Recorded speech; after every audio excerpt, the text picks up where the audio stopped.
Bonjour, bienvenue à tous. Aujourd'hui, chaussez-vous bien car notre invité va vous donner envie de parcourir tout le Finistère, voire le monde à pied. Solange Cloarec organise la 2e édition du salon Baladène, un salon consacré aux randonnées. Ça se passe ce week-end, les 3 et 4 mars à Bourg-Blanc. On en parle juste après le point sur l'actualité de ce mercredi 29 février. L'Andivisio retenu pour installer la future centrale au gaz.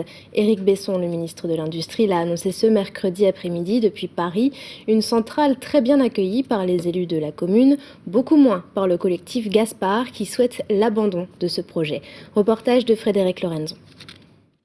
C'est à l'entrée nord de l'Andivisio, route de Saint-Paul-de-Léon, sur ce terrain de 10 hectares, que l'opérateur Direct Énergie vient d'obtenir le feu vert pour l'implantation d'une future centrale à gaz. Objectif, renforcer l'autonomie énergétique bretonne. Sur place, les opposants sont déjà mobilisés. Nous habitons Guiclan, nous produisons des plantes aromatiques et médicinales en bio et on pense que cette centrale qui dégagera d'énormes quantités de substances dans l'atmosphère, du CO2, du dioxyde d'azote, du soufre, va retomber sur la population autour, va retomber sur les champs, sur les animaux. J'ai cru comprendre que l'accueil était excellent, ce qui est très bien et qu'on puisse discuter.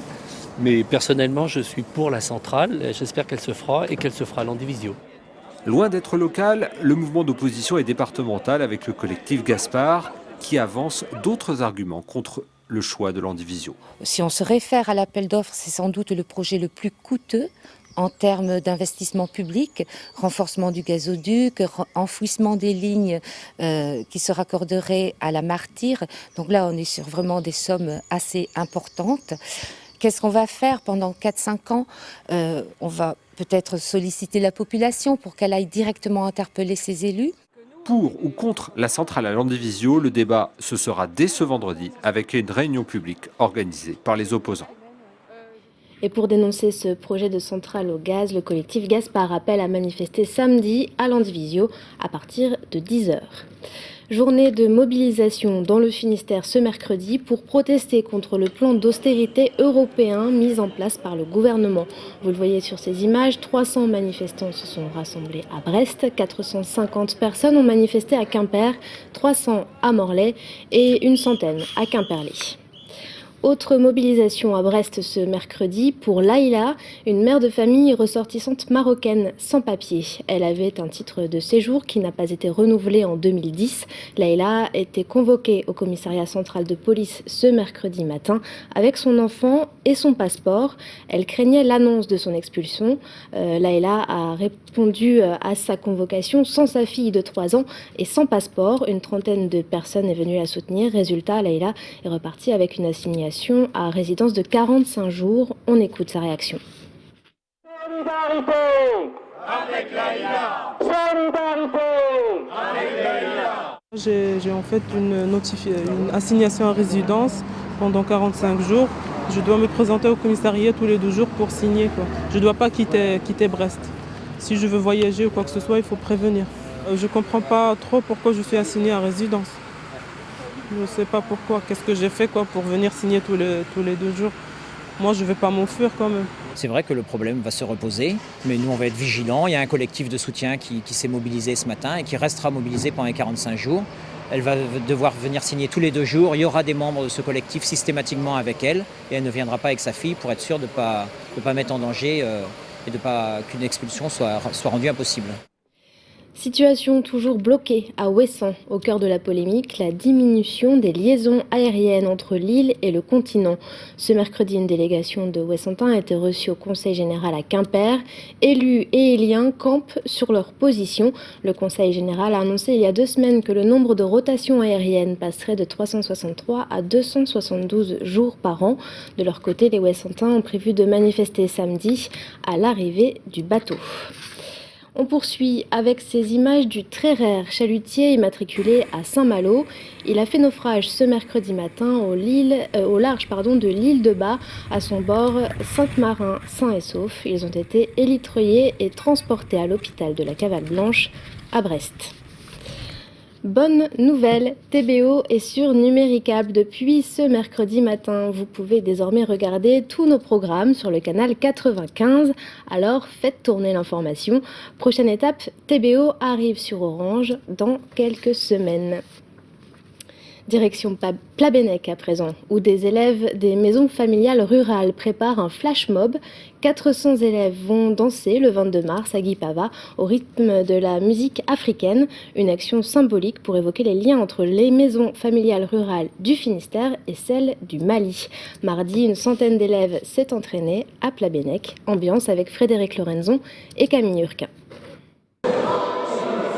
Jusqu'à présent, on trouvait que nos élèves étaient un peu statiques, ils étaient souvent dans une salle toute la journée. Donc on s'est dit, quoi faire pour qu'ils bougent ?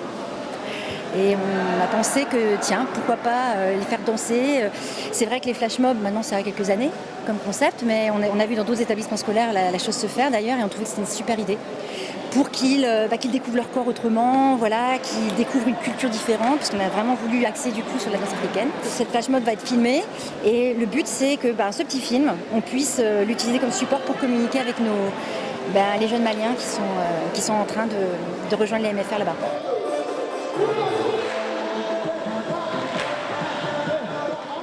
Place à notre invité, Solange Cloirec, bonjour. Bonjour. Alors vous organisez ce week-end, les 3 et 4 mars, le salon Baladenne à Bourg-Blanc, un salon consacré aux randonnées pédestres. Alors quel est le concept de ce salon ? Alors, oui, effectivement, donc deuxième salon de la randonnée organisé par l'association Baléaden. L'objectif de ce salon, en fait, on est parti d'un constat. Le constat, c'est qu'il y avait beaucoup de gens qui faisaient de la randonnée, seuls ou en groupe, et il n'y avait pas à ce jour de lieu, en tous les cas dans le Finistère, où les gens pouvaient se réunir et échanger et peut-être découvrir ce que fait l'autre association, ce que fait le voisin peut-être qui est parti randonner. Voilà, donc c'est un petit peu, on est parti de cette idée-là, et donc est né le salon de la randonnée Baléaden. Et alors, qu'est-ce qu'il y a au programme de ces 2 jours ? Alors, au programme de ces 2 jours, bien évidemment, un salon, donc veut dire exposants, donc 35 exposants, évidemment des conférences, et on ne pouvait pas faire un salon de la randonnée sans organiser également des randonnées. À Bourg-Blanc ?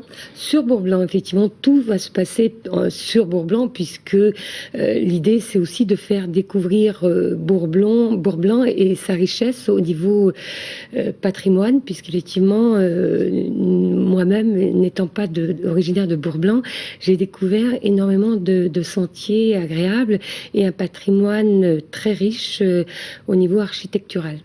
Alors, quelles sont les balades les plus sympas, selon vous, à faire dans le Finistère ? Dans le Finistère, je pense que je vais pas donner une balade particulière parce que je pense que chaque coin a sa spécificité. Enfin, je pense surtout à deux grandes randonnées auxquelles moi je participe régulièrement. Donc c'est la Randorade et Troménazaré qui circule un petit peu donc sur le Finistère. Donc voilà, je pense que c'est deux randonnées en tous les cas intéressantes à faire. Et après, je pense que voilà, il y en a un petit peu partout. Voilà. Alors, par rapport à ce salon, il y a aussi la présentation de balades thématisées. Voilà, donc l'idée, effectivement, nous sommes partis dans l'idée de balades relativement courtes, puisqu'effectivement, on est avant tout un salon, non pas une randonnée. Et donc, on est parti sur une idée de thématique, puisqu'on avait envie d'y associer autant les adultes que les enfants. Donc, il y a des balades qui sont plus en destination, peut-être plus des enfants sur la découverte autour des plantes. Pour les familles avec des jeunes enfants, avec des bébés, puisqu'on a l'idée du portage maintenant avec des écharpes pour les bébés. On a des randonnée plus patrimoine. Donc effectivement, un panel relativement large qui permet à chacun de trouver sa place, je pense. Et pour les personnes handicapées, voilà. Vous allez faire découvrir les randonnées en goélette. Voilà, donc effectivement, on propose également cette possibilité-là.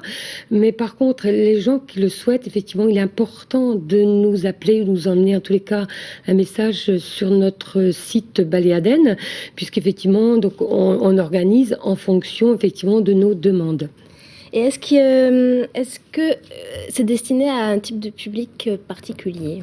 Je Je pense pas. Je pense qu'effectivement, tout le monde y trouvera sa place parce qu'il y a effectivement des gens qui font des très longues randonnées, d'autres des plus courtes. Et effectivement, nous sommes partis dans l'idée d'effectivement de répondre à une grande population, autant les gens, la famille qui va faire sa petite balade du dimanche, que la personne qui veut, je pense par exemple, on aura un témoignage d'une personne qui est partie de Plougarneau pour rejoindre la ville jumelle qui est en Allemagne. Donc je pense que c'est intéressant. D'autres qui ont fait le tour de Bretagne en roulotte. Donc je pense qu'effectivement, ça donnera plus des idées, des envies d'aller voyager et à pied, effectivement, et de cheminer soit la Bretagne, soit plus loin. C'est gratuit. C'est 3 € l'entrée, avec y compris effectivement donc les entrées pour les conférences et pour les balades. Voilà. Merci beaucoup, Solange Cloirec, d'être venue nous parler de ce salon Baléaden qui a lieu ce week-end, les 3 et 4 mars, à Bourg-Blanc. Voilà, c'est la fin de ce journal. Merci à tous de l'avoir suivi et à demain pour un nouveau JT. Au revoir.